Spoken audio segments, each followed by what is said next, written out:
Hello and welcome to the Unconventional Man Week 7. Breathing. So, how is your lung capacity? It must be bigger. You must feel like you have more space to move, less pain. Absolutely. I know you do, especially if you've been practicing. The harder you're practicing, the more you will enjoy the newfound space in your ribs and in your lower back.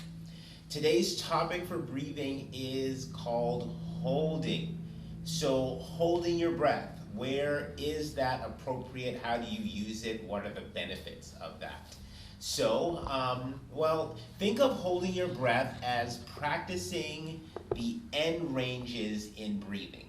In all of our breathing exercise, we're practicing inhaling and expanding, and that's emotion, and exhaling and contracting, and that's emotion.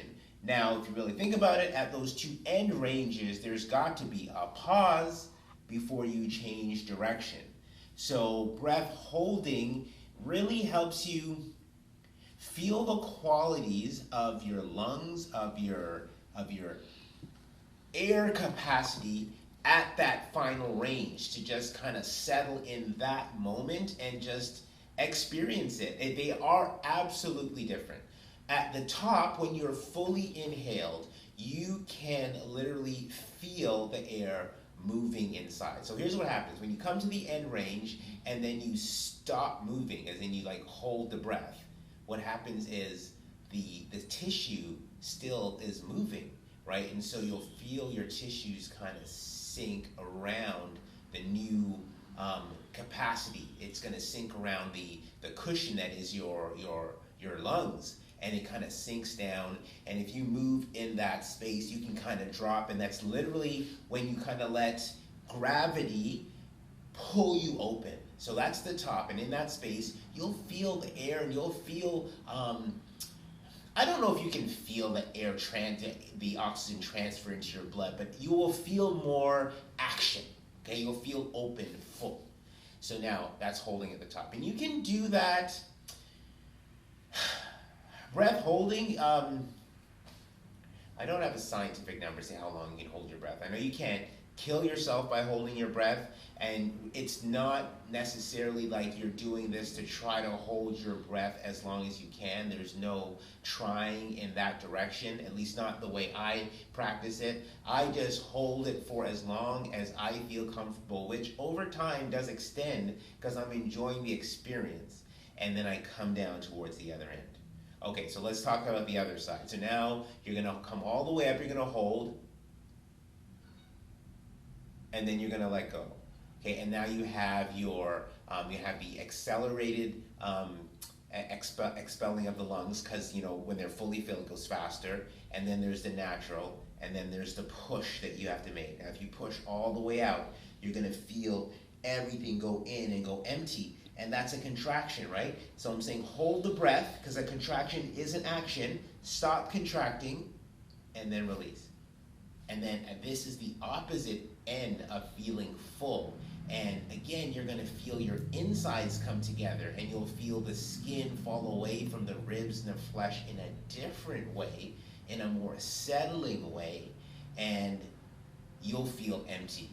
You'll feel the internal heat of the lungs wanting to expand, and you just got to settle into that space, that vacuum of it wants to do that. Okay, so that's the experience that you're going to practice when you're practicing your breathing, your breath holding. I do these primarily after I do my triple up, triple down. So I'll do triple up, triple down, sit in it for a while, and then I'll do a couple of the breath holdings, maybe a set of 10.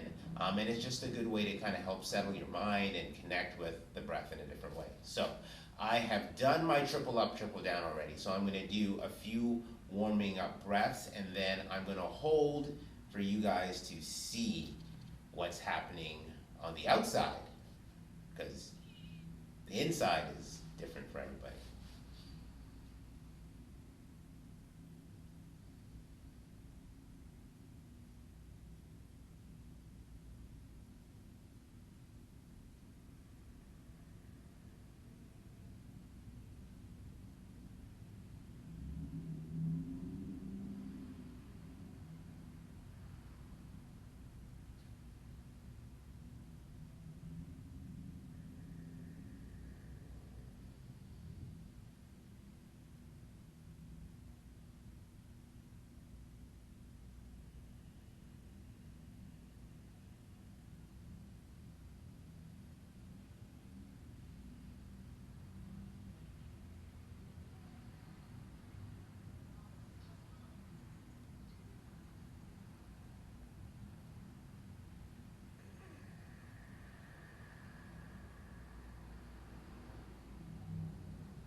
So, after you finish your breath holding, I would sit in regular breathing and just relax.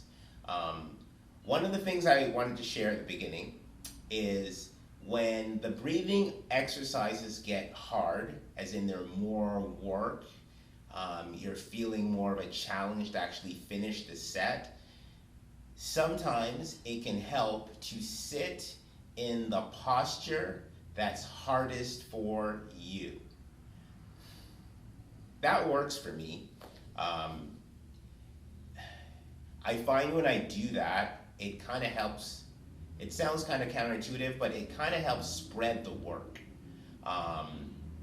It actually makes the breathing part feel a little bit more relevant because the posture to hold is hard, and you know you're working a little bit inside your muscles.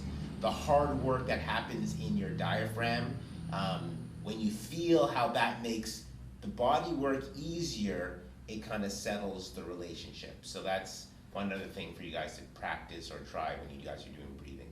So I hope we enjoyed our breathing exercise for this week.